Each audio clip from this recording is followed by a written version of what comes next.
which is a great way to put it. They're raking the gratuity, you know. Yeah. So did I read this right? So it's going to be added on like a quote tip, right? Yeah. But they also added, right? The verbiage said you can feel free to tip beyond that if you would like. Yeah, and they also said, the verbiage also said that a portion of it will go to the worker.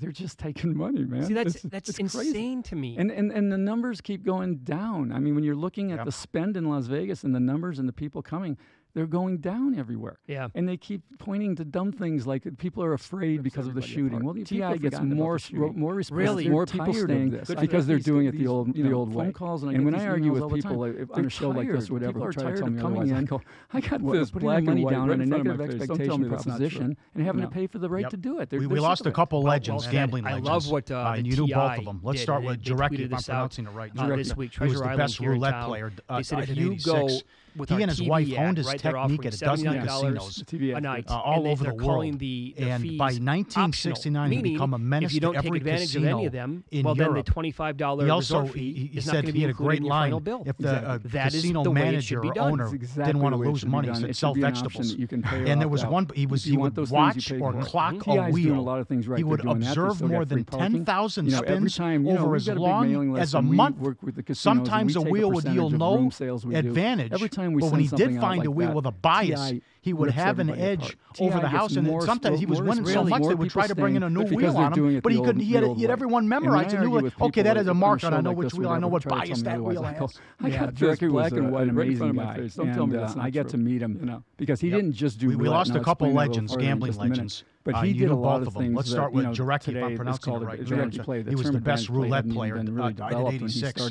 He and his wife honed his technique at a dozen of casinos all over the world. And he was a good tournament player. By 1969, he became a menace to every casino in Europe. He also he said he had a great line. If the casino manager or owner didn't want to lose money, he said sell vegetables. And there was one. He would watch or clock a wheel. He would observe more than 10,000 spins over as long as a month. Sometimes a wheel would yield no advantage, but when he did find a wheel with a bias, he would have an edge over the house. And sometimes he was winning so much they would try to bring in a new wheel on him, but he could. He had everyone memorized and knew, like, okay, that has a mark on. I know which wheel. I know what bias that wheel has. Yeah, Jarecki was an amazing guy. He told me a story once. He said he was in Monte Carlo because he didn't just do roulette. And I'll explain that a little further in just a minute. But he did a lot of things. Dominated everything. Today it's called advantage play. The tournament. I was just a kid, coming up, and he'd make one bet when I'd spend 4 hours accumulating, But then I got to know him. I wouldn't rate him. He told me once he was in Monte Carlo, and they were positive, meaning they weren't onto him yet. And they were comping him. He's going to make money everything at the joint. But his main thing was he wanted to go eat, but he didn't want to leave. The wheels were really so good. So he told the boss, they're really calibrated well. It's very hard. You still find these biases. I just want you to bet $25. There'd be like these three numbers while I'm threats. The guy's like, sure, and they just kept doing it. He kept winning money and winning money. He was eating dinner. Laws of physics. The bosses were doing it for him. They had no idea. It will attract the ball more. So the wheel may have been unbalanced. He was a cool guy. He was all around. He was a real down to earth other people did at the time. Sorry to hear about that. This could be in the story was at one point they said and determined. And as he continued to play roulette. He told me a story once. Vegas and Atlantic City casino owners asked him if he would like to partner. He would always turn them down. No, I like to take money, not to give it to him. Like this guy's casino. Yeah, he was just a kid, coming up. He'd make one bet when I'd spend 4 hours accumulating. But then I got to know him, and he was a cool dude. He told me once he was in Monte Carlo, and they were. They weren't on to him yet. Were they in on it too? The girl? Sure. They would clock the wheel too? He wanted to go eat. Well, he didn't want to leave. They mentioned his wife in the article. The New York Times. This guy was so big. They had a obit. His obit was in the New York Times. I just want you to bet $25. And he always had a girl with him. He wasn't with his wife the whole time. Guys like, sure. And they just kept doing it. Follow the money on Sirius XM 204, VSiN.com, and the VSiN app. That's the voice of Anthony Curtis, Las Vegas advisor. And also this book right here that he brought in. He was a cool guy. He was all around. He was a real down-to-earth dude. There's a book on it. The man with the $100,000 breasts and other gambling stories. As he knows to play that guy. roulette, Anthony knows him. In Vegas he lives and here in City Las casino Vegas. We have to ask you about this book he would always and that turn them story down. coming up next. No, I like to take money, not to give it to him. Yeah, he was a real. More of Follow the Money with Mitch Moss and Paulie Howard is on the way. But don't get left out on VSiN's new Point Spread Weekly. Find out more at VSiN.com. Cool dude, man. Were they in on it too? The girl? Oh, sure. They would clock the wheel too? Absolutely. Well, wow. He was, they mentioned his wife in the article in the New York Times. See, this guy was so big, they had an obit. His obit was in the New York Times. Oh, wow. And he always had a girl with him. He wasn't with his wife the whole time they were separated. It's Follow the Money on Sirius XM 204, VSiN.com, and the VSiN app. That's the voice of Anthony Curtis, Las Vegas advisor, and also this book right here that he brought in today, The Man with the One. You probably heard the story before. There's a book on it, The Man with the $100,000 Breasts and Other Gambling Stories. He knows that guy. Anthony knows him. He lives here in Las Vegas. We have to ask you about this book and that story coming up next. More of Follow the Money with Mitch Moss and Paulie Howard is on the way. But don't get left out on VSiN's new Point Spread Weekly. Find out more at VSiN.com.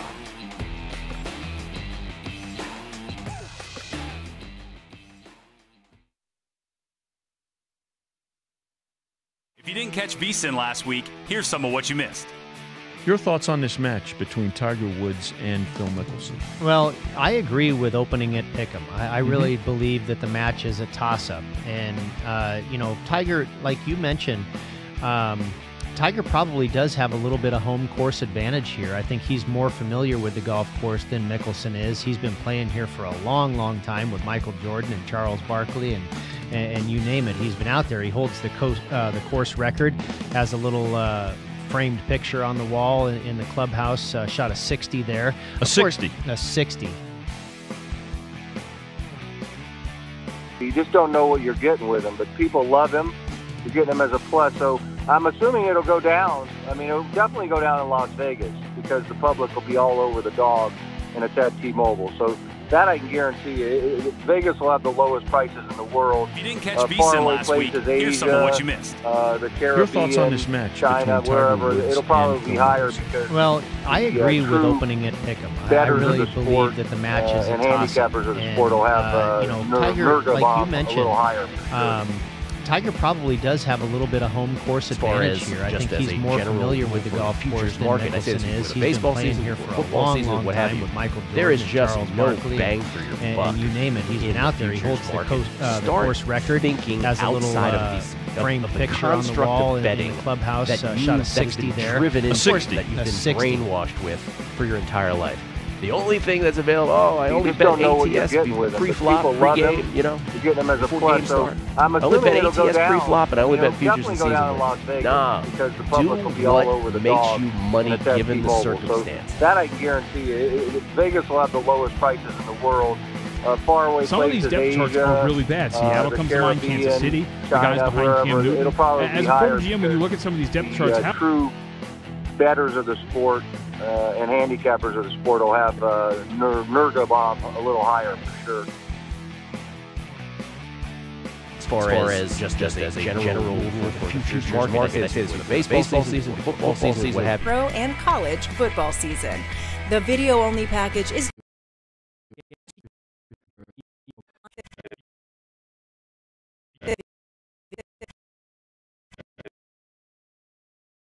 His great short game, strokes gained putting, 3 straight top 20s, and his PGA Championship history the last 3 years, 2015 first, 2016 second, and 2017 is ninth. So that's one of the guys that I do like this You weekend. found Follow the Money with Mitch Moss and Paulie Howard on Sirius XM 204.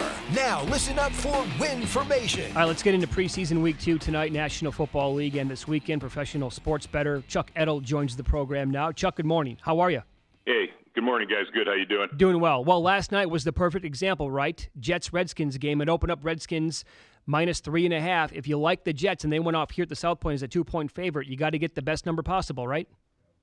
Yeah, lesson learned in week two of the preseason. Absolutely. The sharp guys pretty much took +3, and then another group, I believe, hit them maybe +1 or something. But the +3 was out there for a while, and the information worked out if you grabbed the +3.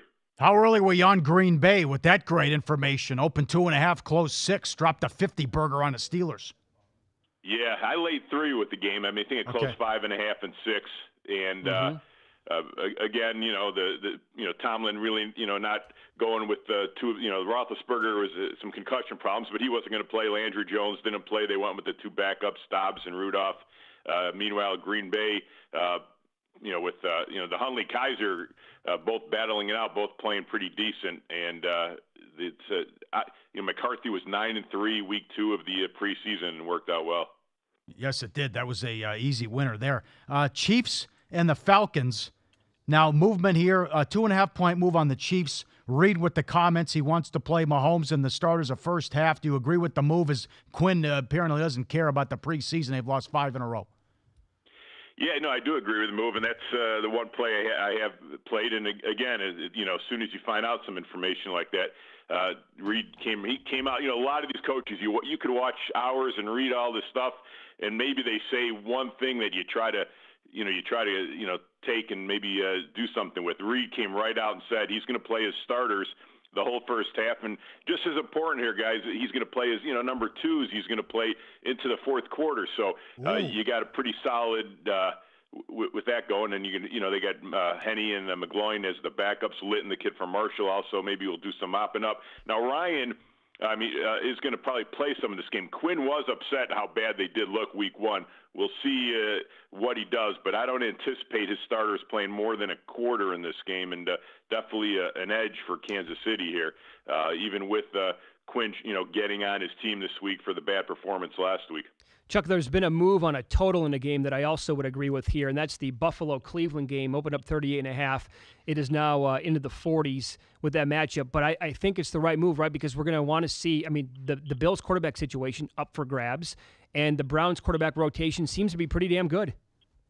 Yeah, absolutely. I agree with the move too. And there's two things. Let me first say this. I was going to say this about all the scoring in these preseason games. A lot of people are trying to make with these new rules and stuff, it definitely gives an advantage to the offense. But in the scoring's been way up in the preseason. But guys, if you look through all the box scores, one of the big reasons the scoring is up is if you look at all the passing going on. There's the pass attempts in these preseason games is crazy. There's 35, 40, 45 pass attempts.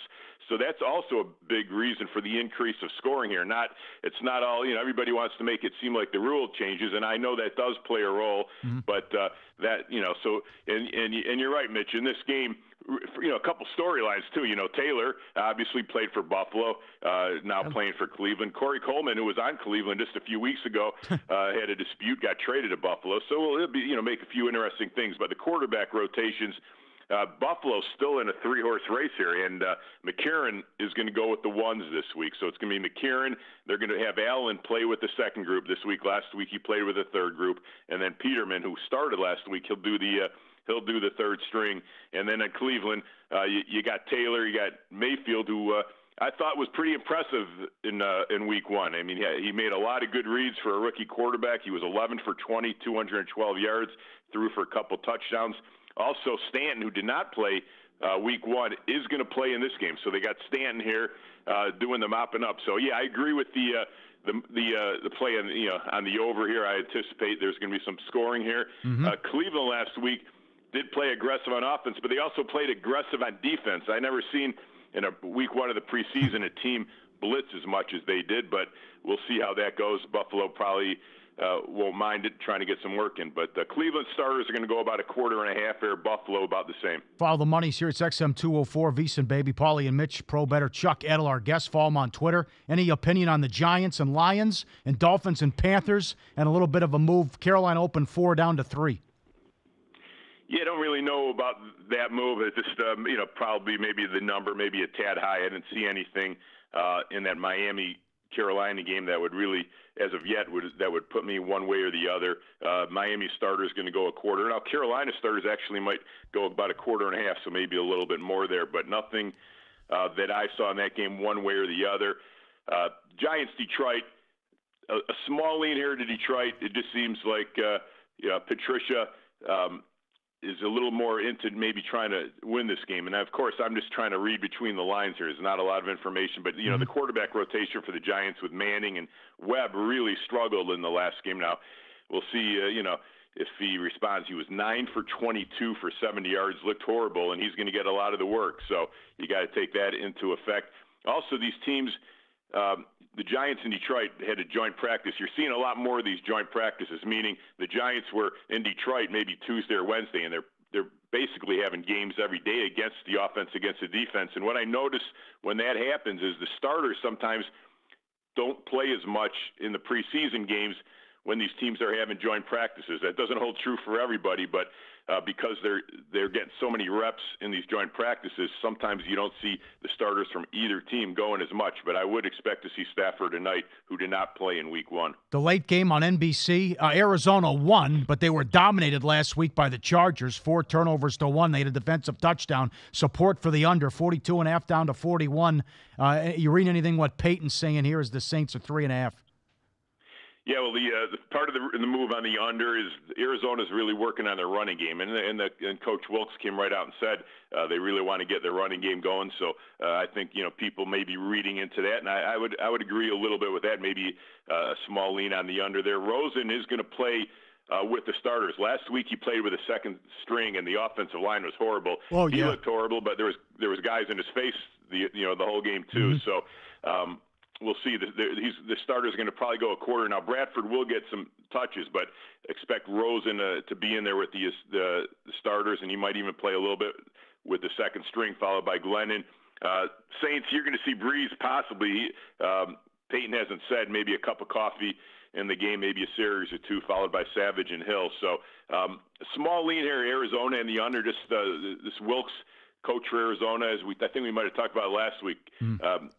A rookie coach sometimes tries to get that team in a winning mode, and he seems to be in that situation. How about Belichick, Chuck? 8 in a row to the over, and now 59 and 36 in his career in the preseason. Brady, 26 passes, by the way, in a full half. Yeah. Well, there we go. And, Belichick has a history, too, guys, of playing his starters in the second game, not the third game. And if you read into it, I think you saw the money on New England. Yeah. I was lucky enough to have a little bit of that, and he played. You saw what happened here, but yeah, he's an over guy. If you play the over in his preseason games, and you've been cashing pretty good. Maybe it's a little early, but you can just go take us through Saturday. 7 games, 6 of them are on TV. Any money quotes there? Or anything you play Saturday in preseason? Yeah, a lot of information still isn't coming out for Saturday, but I could run through the games if you wanted. I mean, there's not a lot of information there. I will say Gruden for Oakland, 31-16 in the preseason, and we talked about last week. Now I think I talked with you, Paul. He's now, I believe, 8-0 or 9-0 week 1. However, week 2 he's 2-5. So, but we'll see. You got Carr, Cook, and Manuel. Here's the thing about this game, and both coaches are not really happy about it. Oakland is playing the Rams week 1 of the regular season, and they got him scheduled to play in a preseason game. Neither coach has ever seen anything like it. It's very unusual for a preseason game, and then they open up week 1. So don't expect to see a lot from either team in that game. Cincinnati, Marvin Lewis is they got new offense over there, and you saw a lot of points last week from Dalton, Driscoll, and Barkley. I would expect to see the same in this game. They're really working on an offense, and they weren't very vanilla in their offense last week as well. And they're going up against Dallas with Garrett, who really doesn't try in the preseason too much. He's 2-5 week 2, and quarterback rotation, nothing to get excited about. So I have a small lean Cincinnati and the over in that one. And the only other play that I have made for that Saturday, I have played Denver. Okay. Coach, Joseph likes to win these preseason. He's now 4-1. He's going to play his starters at least a quarter and a half. Uh-huh. His seconds are going to go into the fourth quarter. You're going to see a lot more Trubisky for Chicago, but I think he got a little edge here with Denver. Okay, because I was told that in the joint practices, Daniel and Trubisky are lighting them up, and they can't stop them. But good information there about what he wants to do with they have had joint practice, and they're playing well, but. Come game time, it's a little bit different. Yep. Even in a preseason game, this Joseph, we'll see. He takes these games kind of serious in the preseason, and not one of those coaches who looks like he's going to try to win. You can follow Chuck on Twitter. He is at Chuck Edel. It's Edel with the last name. Thanks so much for the time, as always. We appreciate it. Good luck tonight. Hey, thanks, guys. Thanks, Chuck. There you go. He is sensational when it comes to betting the preseason football stuff. Packers last night got on that one early. Yeah, that Jets game moved 5.5 points all the way through the money line. They were a 2-point favorite here at kickoff at the South Point. Opened up 3.5. Ooh. Right in the middle last night. Up next here, follow the money, SiriusXM 204, VSiN.com. We have some in-pocket plays for the weekend. And Gil is going to join the set. We'll find out what's coming up on a numbers game next. More of Follow the Money with Mitch Moss and Paulie Howard is on the way. But don't get left out on VSiN's new Point Spread Weekly. Find out more at VSiN.com. I'm Brent Musburger, reminding you that the football betting season is here. There is nothing like it. Are you ready to celebrate the thrill of victory and cash a ticket even on defeats? Sharpen your edge now with the help of Matt Humans, Dave Tooley, and the rest of my guys in the desert. We'll get you prepared for the football season with exclusive handicapping stories and data that you won't find anywhere else. Go to vsin.com/subscribe for the package that makes sense for you, including a 1-week trial at no charge. Our new all-access subscription includes Point Spread Weekly, VSiN's digital magazine designed to make you a better handicapper and avoid the agony of defeat. You'll also get VSiN's 140-plus page college football betting guide, followed by our comprehensive pro football betting guide in August. Sign up now, vsin.com/subscribe. That's vsin.com/subscribe. Remember, cashing tickets is what it's all about. If you didn't catch VSiN last week, here's some of what you missed. Your thoughts on this match between Tiger Woods and Phil Mickelson? Well, I agree with opening at Pick'em. I really believe that the match is a toss-up. And, Tiger, like you mentioned, Tiger probably does have a little bit of home course advantage here. I think he's more familiar with the golf course than Mickelson is. He's been playing here for a long, long time with Michael Jordan and Charles Barkley and you name it. He's been out there. He holds the course record, has a little framed picture on the wall in the clubhouse, shot a 60 there. A 60? A 60. You just don't know what you're getting with him, but people love him. You're getting him as a plus, so I'm assuming it'll go down. I mean, it'll definitely go down in Las Vegas because the public will be all over the dog, and it's at T-Mobile. So that I can guarantee you. Vegas will have the lowest prices in the world. Faraway places, Asia, the Caribbean, China, wherever, it'll probably be higher because the true bettors of the sport and handicappers of the sport will have Nurgabom a little higher for sure. As far as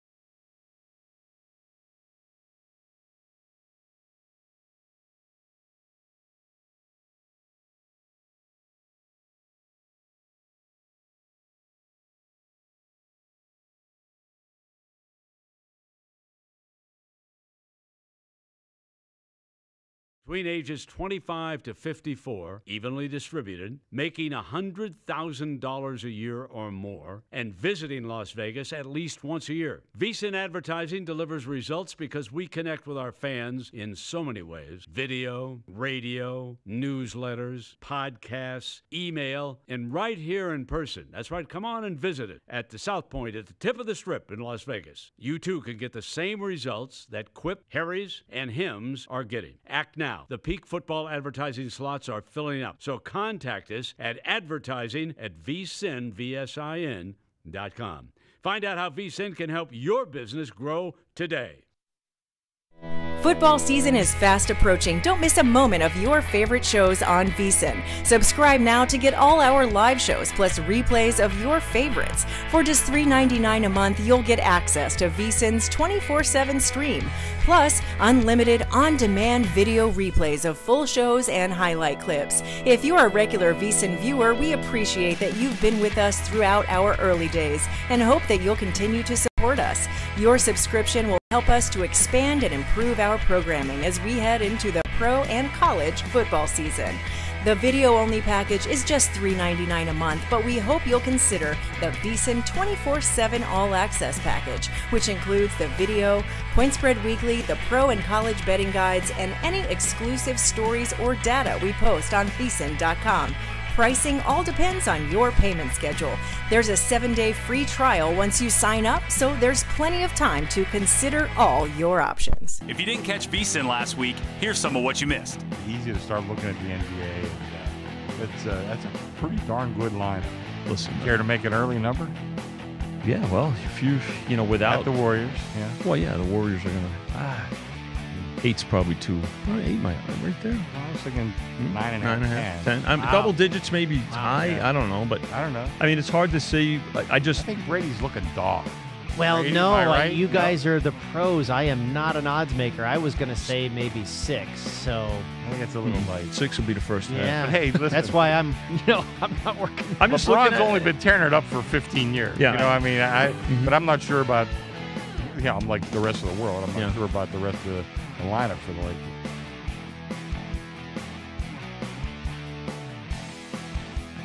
Well, when you do betting with golfers, I always look at it as an ex-girlfriend. You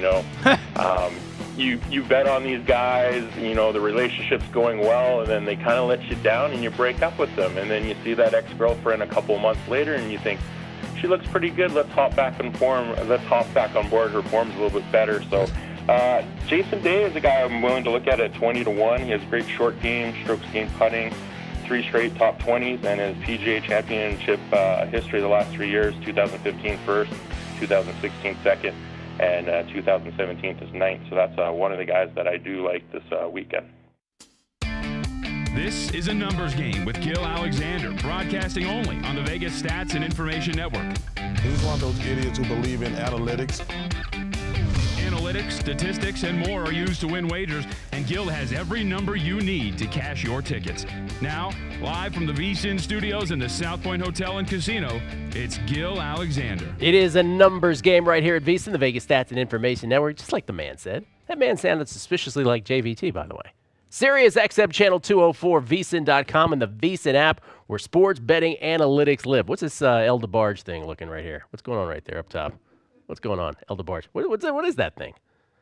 That's for the viewers, by the way. On the show today, our final division preview, division of a conference that is in college football, SEC West. College football called, and they said, look, get through this. We can't start the season unless you finish. So we're doing it today. SEC West, Alabama on down. Pete Futak from College Football News will be on the horn. Joe Lisi from GoForThe2.com, he will be on the horn.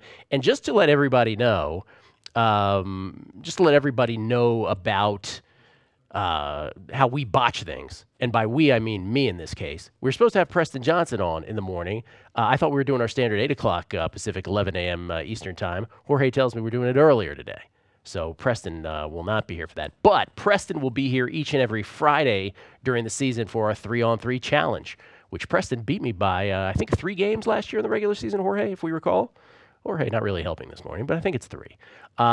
So I think that's what's going on. Preston not here today, but every Friday during the season. So we will have Lisi and Futak coming up. We'll also do Soccer Premier League with Paul Carr. We'll do NASCAR with Jeff Coliandro. Baseball, not the full slate today, but we will cherry pick games on a baseball slate where there is a minus 370 favorite and a minus 380 favorite among the games today. As baseball, the chasm between the haves and the have-nots just get a little wider and wider. That's going to happen as well on the show today. Let's start with the National Football League, as we are wont to do, preseason or not. Last night, 3 games. By the way, our Dr. Bob trend went 1-1 yesterday. 4 games this weekend. The trend that we're talking about, which we'll repeat Yeah, we're not beyond repeating it a third straight day. Went 1-1 last night. Let's get to the 3 games last night. First of all, the Super Bowl rematch between the Eagles and the Patriots. Patriots win it, cover it. They win 37-20, cover the 5-point spread, do so very easily. Tom Brady, I'm not sure if you've heard of this guy. He's going to be something one day. 41 years of age. Tom Brady played 6 drives last night. Bill Belichick always doing something you don't expect. Brady, 19 of 26 for 172 yards, 2 touchdowns, no picks. I think he's ready for the season. Patriots looking very good in that regard. Nate Sudfeld, by the way, for the Eagles. Nick Foles strained his shoulder in this game. That can't happen for the Eagles because Carson Wentz's availability for the opener is still in doubt. But that happened last night. Nate Sudfeld came in and played a lot more than he probably expected. 22 of 39 for the former Redskin. Nate Sudfeld had himself a 300-plus performance last night for the Eagles. 300 yards plus performance for the Eagles. Nate Sudfeld did. In defeat, anyway. Sudfeld, 22 of 39 for 312, 3 touchdowns, 1 pick, but he was sacked 4 times. That Patriots defense was all over the place in that one. So that was the loss that applied to the trend last night, the Dr. Bob trend, which we'll repeat momentarily. The Eagles was always a shaky one in that trend, though, because the Eagles really, the nature of that trend, a team coming off a loss, wanting to win a football game, I don't know if that really applies to a Super Bowl champion. In that case. Other games last night, Pittsburgh. Pittsburgh against the Green Bay Packers. Green Bay putting up half a century. 51-34. How about 51 points in a preseason game? How about 85 points in a preseason game? Packers win at 51-34. They cover the 6-point number here in this one. Packers get it done. This one did not apply, by the way, to our trend yesterday. The one time all season we give a trend. It's not our habit to do so, but this is one we wanted to seize on. But Green Bay gets it done 51-34. Mason Rudolph, just 5 of 12 for 47 in this one with a touch and a pick. But I will say that the Steelers could be very, very happy with James Conner, 5 carries for 57 yards. Got to be happy with that. 1 touchdown. And James Washington, 5 catches, 5 catches, 114 yards for the Oklahoma State standout, 2 touchdowns in which he had to fight for the football. So Pittsburgh can hang their hat on that. As far as the backup quarterback competition in Green Bay, because we did see like a minute of Aaron Rodgers, 2 of 4 with a touchdown. He's ready to go. But DeShone Kizer got the best of Brett Hundley last night. So congratulations, Packers fans who want to see DeShone Kizer as the backup quarterback. DeShone, 7 of 12 for 149, 2 touchdowns, no picks. Hundley, just 6 of 9 for 77. Got sacked 2 times, so Kizer probably getting the better of that one. The one game last night where the trend did work out, Redskins-Jets, it worked out. These are all closing lines, of course. Redskins get it done 15-13. Dustin Hopkins, preseason field goal kicking juggernaut. 5 of 5, including the game winner, which he snuck in from 40 yards for the Skins. Skins could not get in the end zone. They beat the Jets 15-13. The Jets ended up as the 2-point favorites in this game. Sam Darnold for the Jets. It's funny, when you read reviews of this game last night, you get equal parts what a fine performance from Darnold and uh-oh for Sam Darnold. The bottom line is it was 8 of 11 for 62 yards. He did get sacked a couple times and threw a pick on a 4th down in the red zone. Redskins' Colt McCoy, by the way, is preseason Dan Marino. Colt McCoy just puts up numbers in preseason like nobody's business. After a huge game in Game 1 against the Patriots, another 12 for 16 thrown up here by McCoy. But Darnold, the deal with Darnold is he looked good at times, looked like he had command. As far as rookies are concerned, looked like he had some command. But, yeah, probably held on to the ball a couple too many times. The real issue is that Teddy Bridgewater outperformed him yesterday. Teddy Bridgewater, 10 of 15 for 127, touchdown and a pick, while Darnold again went 8 for 11, 62. Jets are going to have a very interesting choice now. Opening day, Josh McCown, Teddy Bridgewater, Sam Darnold. Not sure which way they're going to go. By the way, the Redskins, I mentioned this with Mitch and Paulie moments ago. The Redskins had the season-ending injury to Darius Geis in their opening preseason game against the Patriots. One big run for Geis, blew out his knee, done for the year. Samaje Perine 1 run yesterday. Standout from Oklahoma, who the Skins drafted the year before. 1 run for Samaje yesterday, 30 yards, ankle injury. He's going to be okay for the opener, though, they believe. The Redskins do. Redskins should just sit running backs. No Rob Kelly. Sit Bibbs. Sit Chris Thompson, for God's sakes. Don't play anybody else.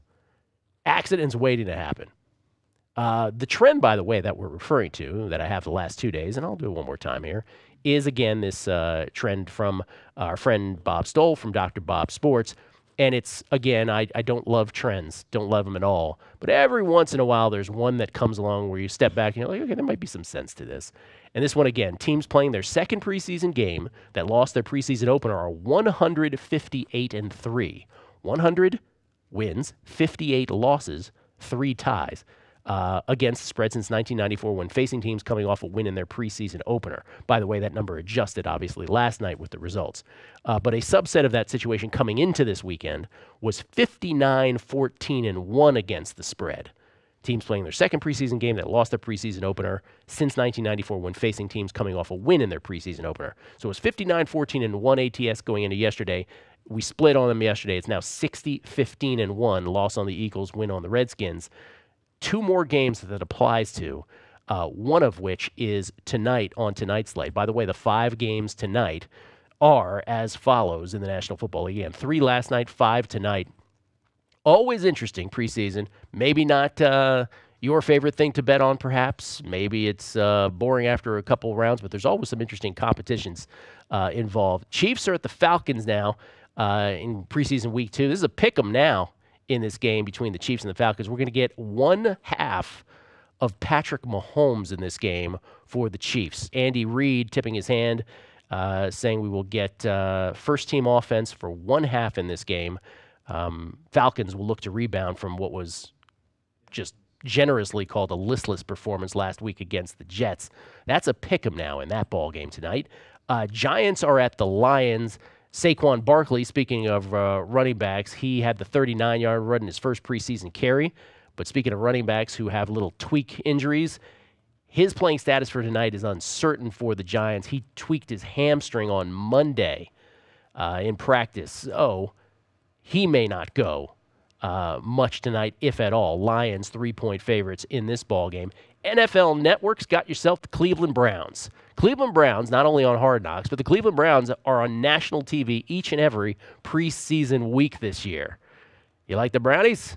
Oh, you got your full dose of them. Browns are now 3.5-point favorites, hosting the Buffalo Bills, as I said. The tongue-in-cheek Tyrod Taylor and Corey Coleman revenge games, back and forth. Baker Mayfield. Can Baker Mayfield secure the backup position? And I do mean that. Little thought about Drew Stanton perhaps ending up as the number 2 with Cleveland, despite Baker Mayfield looking damn good in week 1. And then, of course, there's the competition in Buffalo. Josh Allen, Nathan Peterman, A.J. McCarron. We'll get to see Josh Allen and Baker Mayfield in some form tonight in that game. By the way, that's the game tonight that applies to that trend. The play on here would be on the Bills. 60-15-1. 60, 15-1 against the spread when we're talking about that. And again, I've put a caveat on it every day, so if you're just landing on it right now, I'm not a trends guy. Don't like them. I think about 90-95% of them mean nothing.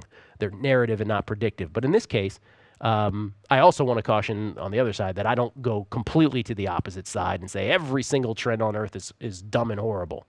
Every once in a while, there's one that sort of intuitively you're like, oh, I can see why that might happen that way. So we'll see if it happens again tonight. By the way, there's no expectation that it will hit at the rate that it has since 1994, 60-15-1. But 1-1 yesterday, Buffalo would be the play on in that that applies to that angle tonight. Miami is at Carolina tonight as well. Dolphins at the Panthers. Ryan Tannehill played for the first time in nearly 20 months in the Dolphins preseason opener. You're going to see a little sort of backup competition here. Brock Osweiler, David Fales, Bryce Petty. Carolina, they're trying to determine the backup spot behind Cam Newton between Garrett Gilbert of Texas, once upon a time, played in the national championship game, if you remember, when Colt McCoy went down. Taylor Heineke also involved in that with the Panthers. Arizona, by the way, Panthers 3-point favorites in that. Arizona at New Orleans. Arizona at New Orleans. Saints are 3.5-point favorites in this one. Limited playing time for Drew Brees tonight. For the Saints, we'll probably see a whole bunch of Tom Savage for all you Tom Savage fans out there. Enjoy that. Cardinals, probably more Sam Bradford tonight than you saw week one. We got a good, healthy dose of Josh Rosen. More Sam Bradford in that one. Saints, 3.5-point favorites. We'll do NASCAR. Jeff Coliandro is next. We're going back to Bristol this weekend. You want some action on cars racing to the left around an oval? We got that for you. 3 races till the South Point 400 in the playoffs. Jeff's got you covered next on A Numbers Game at VSiN.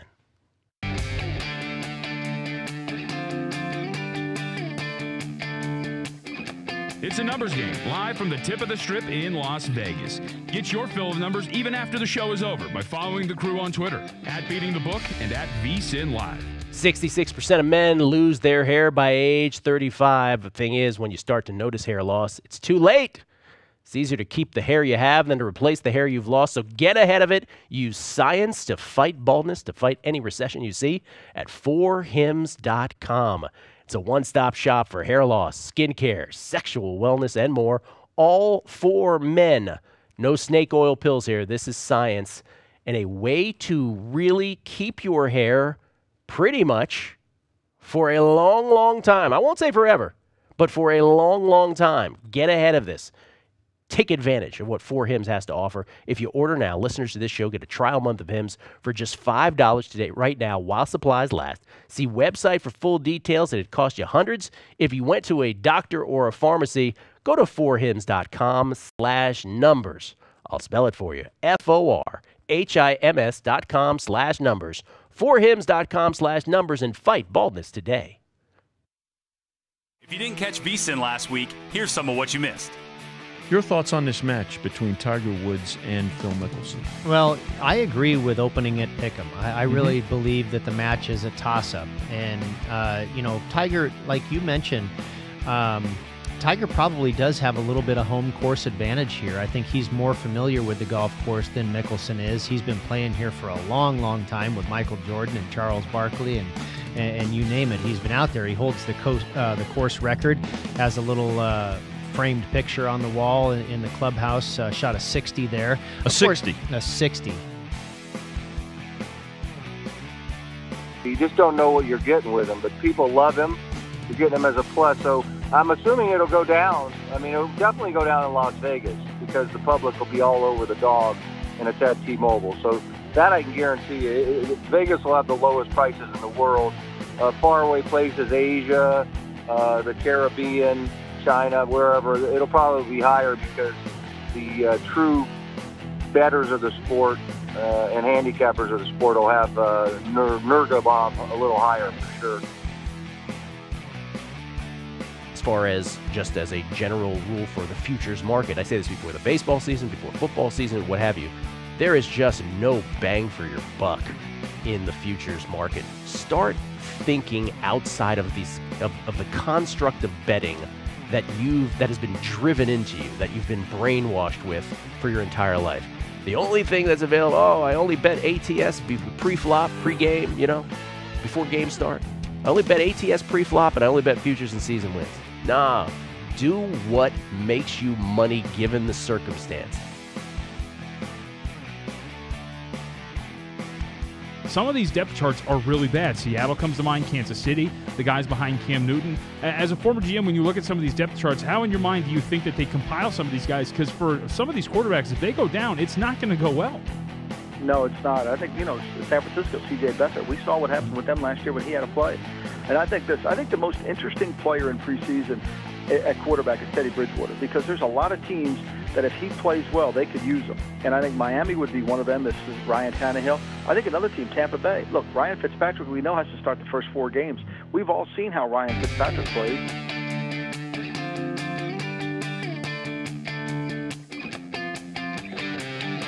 Now, back to A Numbers Game with your host, Gil Alexander, broadcasting live from our VSiN studios in Las Vegas. Back on A Numbers Game here at VSiN, where sports betting analytics live. Actionable sports betting information Only 3 races left before the playoffs in NASCAR. Bristol, Darlington, and then back to Indy. Let's bring him in, our Point Spread Weekly NASCAR expert. You can follow him on Twitter at NASCAR Visionary. It's our friend Jeff Coliandro. Good morning, Jeff.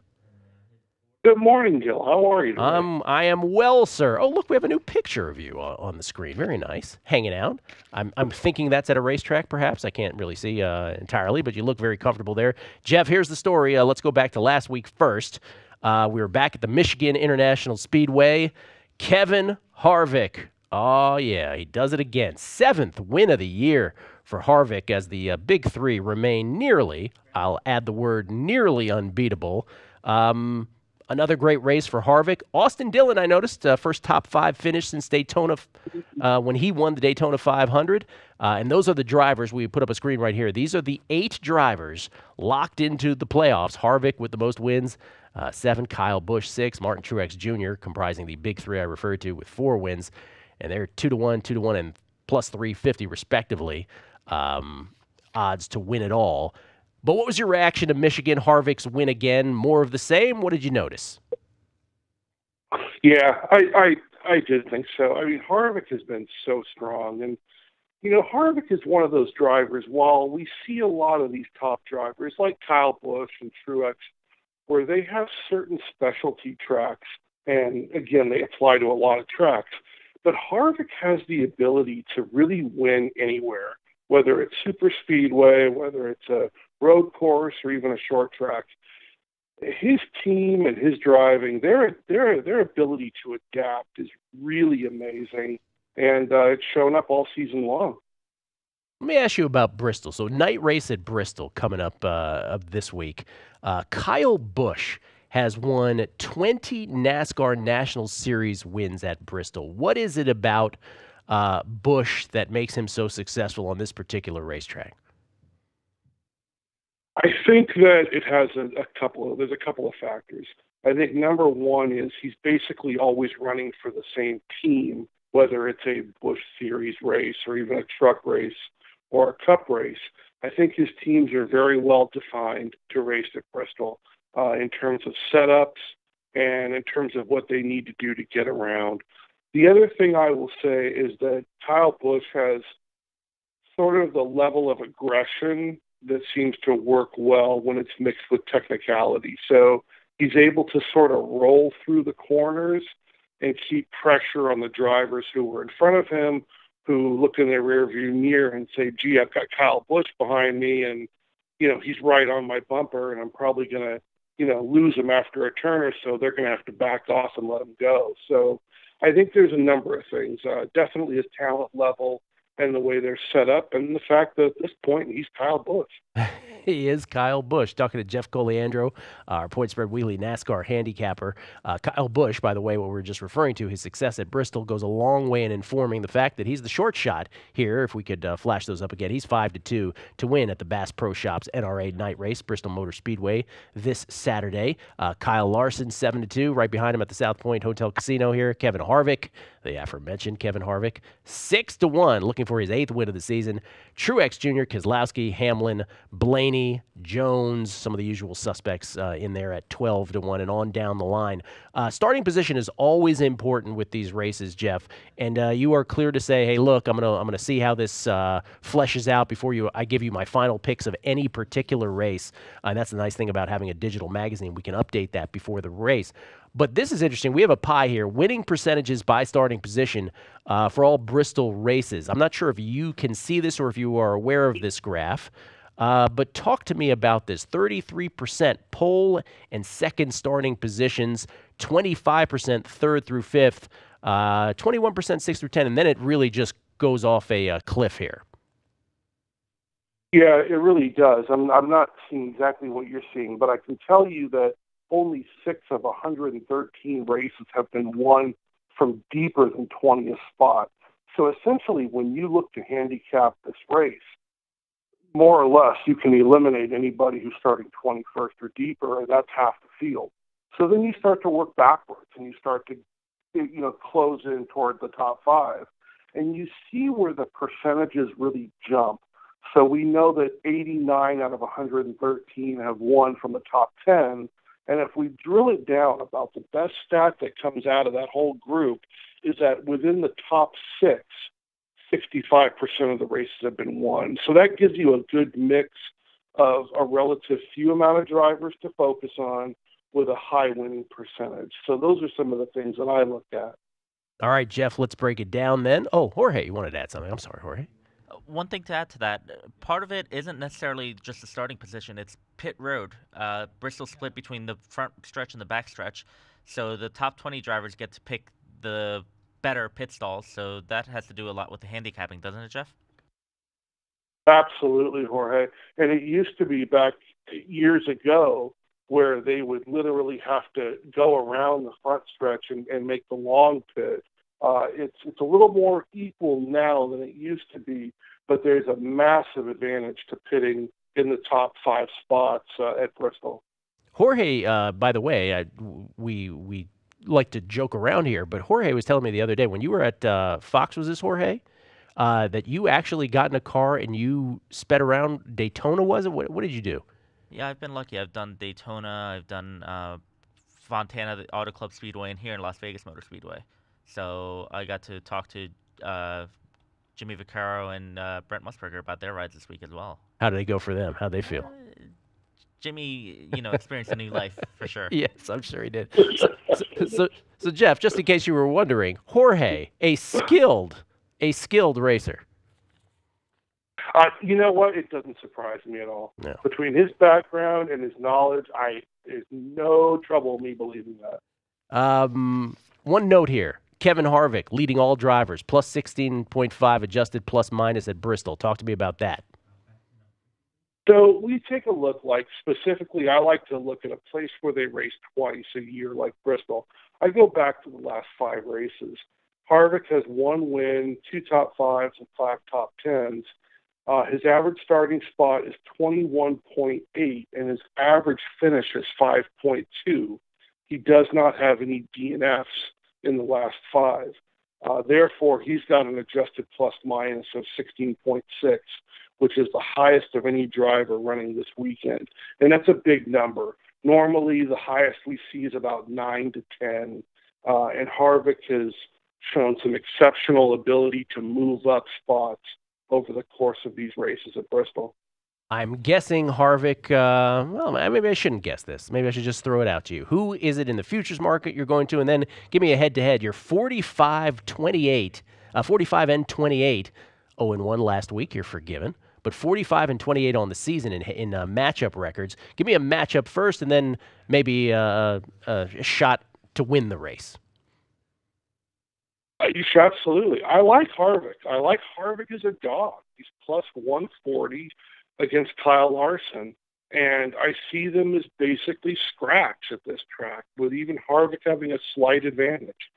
So at this point, I like Harvick over Kyle Larson at plus 140. Other than that, frankly, this week is pretty tight. The matchups are very close going into it from a statistical standpoint. So I'm really going to need to lean on the progression of the weekend and watch how these cars are able to rotate through the corners and how the weight shifts from front to back when they get on the gas pedal coming out of the corner. You see a lot of dramatic body movement in the car this weekend, and that can lend a hand to helping you realize who has a good setup. And it's not all by numbers and by scoreboard at Bristol, because traffic is everywhere on that track. And to win it, are you taking a flyer on anybody here? I think, while Kyle Busch has been so strong, that those odds are just too low for me to take a swing at. Yeah. While he's been so strong, he does have 3 DNFs in the last 5 races at Bristol. So I'm a little bit hesitant to look at him. If I'm going to go any deeper, I'm going to look at someone probably like Logano or Eric Jones, right at the 12-1 to the 15-1 marker. They're both very good there with short histories. And Logano has won 2 out of the last 4 Bristol races in August. So I like the way he looks heading into this weekend. Final thing here. Jorge, add one more point. Yes, Jorge. Jeff, how about Kurt Busch? He's won here 5 times. Yeah, it's been a couple years, but he's picking up momentum. He's in a Ford, just like Kevin Harvick. Do you look at him this week at 20-1? I do like Kurt Busch. I really do. I'm not looking at him so much to win the race. I've been looking at him in matchups, and he's actually matched up where I think he may have some advantage. He's matched up against Logano. I think that's going to be tough, but he is an underdog to Clint Boyer, and I actually like him straight up in that. Couple spots still available for the playoffs, so that's going to be great here with 3 races left. Should be very exciting. Harvick, Busch, Truex Jr., Boyer, Elliott, Logano, Eric Jones, and Austin Dillon already locked in. Is there just if you had a chance to guess on this or to handicap it, who are you looking for to fill the final spots? Alex Bowman leap off the page? Who might be a guy you're looking at? I think whoever can run consistently. It would not surprise me if somebody like, we've talked about Suarez in the past, but Bristol is a track where Ricky Stenhouse has run well. He's not had a great year, but if he were able to somehow pull off a win here, he would absolutely take that spot. Of the guys who are below the line, if you will, it's going to take a win. And frankly, right now, I think it's a little bit of a stretch unless something happens this weekend. Yeah. Well, we'll key in on Harvick, plus 140 versus Larson at the Bass Pro Shops race this weekend at Bristol. We look forward to that night race Saturday, and we'll check out the updates at Point Spread Weekly. Jeff Coliandro, our Point Spread Weekly NASCAR handicapper, again on Twitter, at NASCAR Visionary. Jeff, always thank you, man. Enjoy the race this weekend. Guys, you have a great weekend. You too. Jeff Coliandro. Again, South Point 400, just a few weeks away, several weeks away. We'll see. Will we end up on that racetrack, Jorge? What do you think? Headset? I don't know. It's Football Sunday, you man. Will. Football Sunday. Got some Super Contest picks to monitor. It's national holiday football. But there's a chance to be on that racetrack. Maybe I will be there. Hope to be there. South Point 400. Everybody here certainly excited about that. Let's do college football. SEC West. It's the last division in a major conference we got to get to. We've done off-the-grid team season win totals. We've done every major conference team by team except for the SEC West. We'll do it next. Alabama on down the line with Pete Futak of College Football News, Joe Lisi from GoForThe2.com next on A Numbers Game at VSiN.